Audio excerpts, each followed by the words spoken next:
Hello दोस्तों, नमस्कार। आपका स्वागत है मेरे सरल योगा यूट्यूब चैनल पर। आज मैं आपके सामने आ गया हूँ लेकर के अस्थमा। जिन लोगों को हो चुका है, बड़े बुजुर्ग हैं, किसी भी उम्र के हैं, अस्थमा के इलाज के लिए जगह जगह पैसा खर्च किया, कई डॉक्टर्स दवाई, आराम मिला, कम मिला, लेकिन इसके परमानेंट इलाज के लिए आपको योगाभ्यास करने होंगे और आप मेरे साथ करें। योगाभ्यास करने से रोगों से मुक्ति आपको जरूर मिलेगी। सरल सरल योगाभ्यास आपके सामने प्रस्तुत करने जा रहे हैं, वो हैं, आप मेरे साथ करें बैठ करके। पहले तो आप मेरे साथ इस तरह से बैठ जाएं, पंजों के बल पर बैठेंगे। ऐसे बैठने के बाद आप बिल्कुल सीधी कमर और हाथ ऐसे। तो सबसे बड़ी अस्थमा की समस्या क्या होती है कि हमारे बड़े बुजुर्ग कुछ कुसंगतियों के कारण से, कुछ लापरवाही के कारण से इस बीमारी का शिकार हो जाते हैं। कोई धूम्रपान करता है, नशा करता है, या किसी प्रकार की ऐसी कंपनियों में काम करते हैं जहाँ धुआं, पॉल्यूशन बहुत ज्यादा होता है, जिससे हमारे फेफड़े जो हैं वो सिकुड़ जाते हैं, स्वेलिंग आ जाती है, सांस बहुत कम अंदर प्रवेश कर पाती है, रुक नहीं पाती, जल्दी जल्दी सांस आती है। ऐसे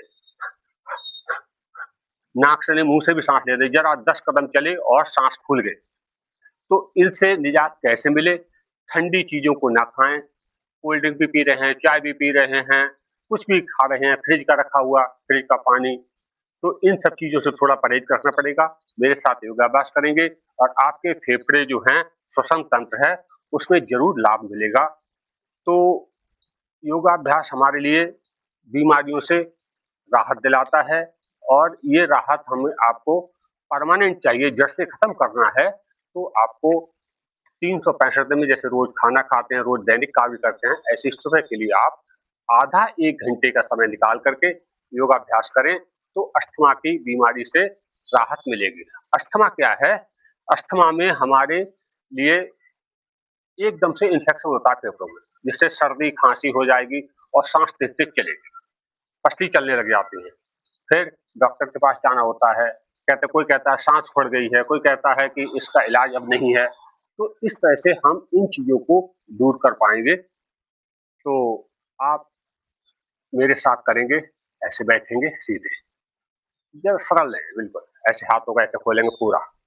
1 सीध में, 2 3 4 5 6 7 8 9 10, ऐसे खोल दिए। तो इससे हमारे लंग्स में जो मांसपेशियां हैं, जो अकड़ गई, जकड़ गई हैं, उनमें खिंचाव आता है, प्रेशर आता है, जिससे फेफड़ों के लिए स्पेस मिल जाता है। फिर ये सामने से होगा, फिर हमारा ऊपर के लिए 1 ऊपर करेंगे, तो 2 3 4 5 6 7 8 9 10, ऐसे सीधे कानों के ऊपर से हाथ जाएं, हाथ सीधे। अगर ऐसे बैठने में दिक्कत हो रही है तो आप पूरे एड़ी के बल पर भी बैठ सकते हैं, और जैसे सुखासन बैठते हैं वैसे भी बैठ सकते हैं, दोनों में जैसे आपको अच्छा लगे। तो नीचे से ऊपर, साइड। अब हम अपने हाथों को इस तरह से खोलेंगे पूरा, ऐसे बैठे, एक पैर से ही बैठ सकते हैं, हाथों को पूरा पीछे तक। 1 जितने जा, 2 3 4 5 6 7 8 9 10, इस तरह से खोलेंगे तो हमारे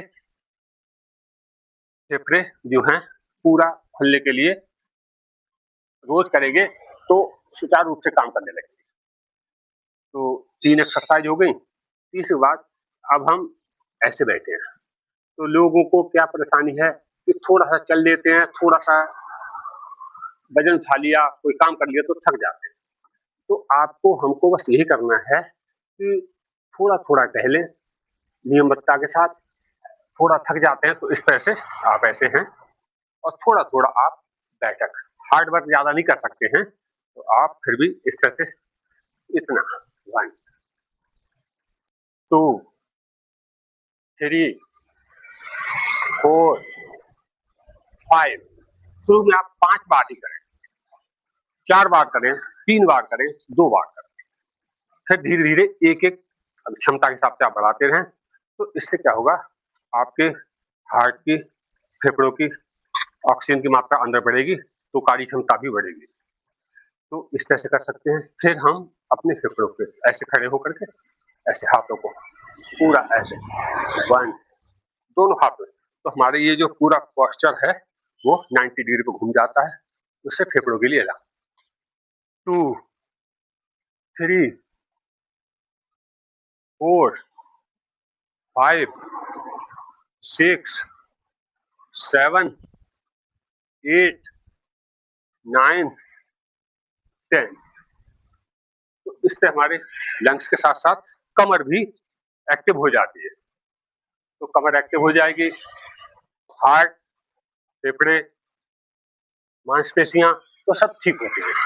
इसके बाद हम अपने हाथों से इस तरह से बैठ करके 1 पीछे के लिए, आपको थोड़ा दूर से दिखाई देगा ऐसे, अब पूरा 1 पूरा बैठ सकते हैं ऐसे, 2, 3, 4, 5, 6, 7, 8, 9, 10। ऐसे करने से भी हमारे जो आगे की मांसपेशियां हैं ये भी खुलना शुरू हो जाती हैं। इनमें स्पेस कम हो जाता है, इसीलिए हमारे अंदर सांस कम ठहर पाती है। रनिंग करने से सांस ज्यादा आती है, हार्ड वर्क करने से ज्यादा आती है, लेकिन समस्या ये है कि हार्ड वर्क कर नहीं पाते, कमजोरी इतनी आ गई। तो इसमें इन 3-4 चीजों का ध्यान रखना है। सुबह को आपको गुनगुना पानी पीना है, ठंडा पानी फ्रिज का रखा हुआ या वैसे बर्फ डला हुआ जूस वगैरह ये नहीं लेना है आपको, कोल्ड ड्रिंक वगैरह नहीं लेनी है। और आपको बासी पदार्थ, फ्रिज का रखा हुआ कोई भी पदार्थ सेवन नहीं करना है। और जो आपके वैद्य से, डॉक्टर से दवाइयां चल रही हैं, उन दवाइयों को भी लेते रहें। जब आपको आराम मिले तो थोड़ी थोड़ी मात्रा में दवाइयां कम कर सकते हैं। आपको खुद ही पता लग जाएगा कि हम अब ठीक होने की स्थिति में आ रहे हैं। और योगाभ्यास हमारा जो है, सुबह की खुली हवा में आप ये करेंगे तो ज्यादा अच्छा रहेगा, लेकिन सर्दी के मौसम में आप घर के अंदर भी कर सकते हैं। तो ये अस्थमा की प्रॉब्लम आपकी दूर हो जाएगी। जरा जरा सी देर में दवाइयों का प्रयोग करना पड़ता है। कुछ आपने देखा होगा कि बैठे बैठे भी सांस चलने लग जाती है, तो ये पंप रखते हैं, उससे मुंह में 2-4 बार ऐसे करते हैं, तो जिससे हमें तुरंत रिलीफ मिल जाता है। लेकिन उसकी आदत से कब तक करेंगे आप? तो अस्थमा की प्रॉब्लम के लिए आप ये ना समझिए कि लाइलाज बीमारी है, ऐसा नहीं है। हमारा योगाभ्यास इस बीमारी को क्योर भी करता है, ठीक भी करता है। थोड़ी लापरवाही ना करें। जीभ के स्वाद के कारण से हम इन चीजों से परहेज रखें। आप ये भली-भांति जानते हैं कि हम अपने जीवन को प्रकृति से अलग बना रहे हैं, आराम तलब, मशीनों पर निर्भर हो चुके हैं। तो इससे हमारा ये बीमारी का समाधान नहीं हो पा रहा है। गर्मियों में हम ठंडा पानी पीते हैं, सर्दियों में गर्म पानी पीते हैं, जबकि आपने देखा होगा पशु पक्षी को ना तो गर्मियों में ठंडा पानी मिलता है, ना ही सर्दियों में गर्म मिलता है, और फिर भी वो कभी ना बीमार पड़ते हैं, स्वस्थ रहते हैं। तो कारण क्या है कि गर्मी में हम गर्म पानी पी नहीं पाते हैं, ठंडा पीते हैं तो लिमिट से ज्यादा कर लें, जो हमारी मांसपेशियों को निष्क्रिय करना शुरू कर देता है। तो सारी शक्ति तो पानी को, ठंडे पानी को गर्म करने में लग जाती है। और सर्दियों में हम गर्म पानी पीते हैं, जो हमारी बॉडी ठंडी, उससे ज्यादा टेम्परेचर होता है, तो पानी एडजस्ट करने में शरीर की क्षमता खत्म हो जाती है। तो इसलिए हम सर्दियों में ठंडा पानी ना पिए, लेकिन थोड़ा नॉर्मल पानी तो पी सकते हैं। गर्मियों में ज्यादा गर्मी है तो गर्म ना पिए, लेकिन नॉर्मल पानी पिएंगे तो आप बीमारी से राहत मिलेगी।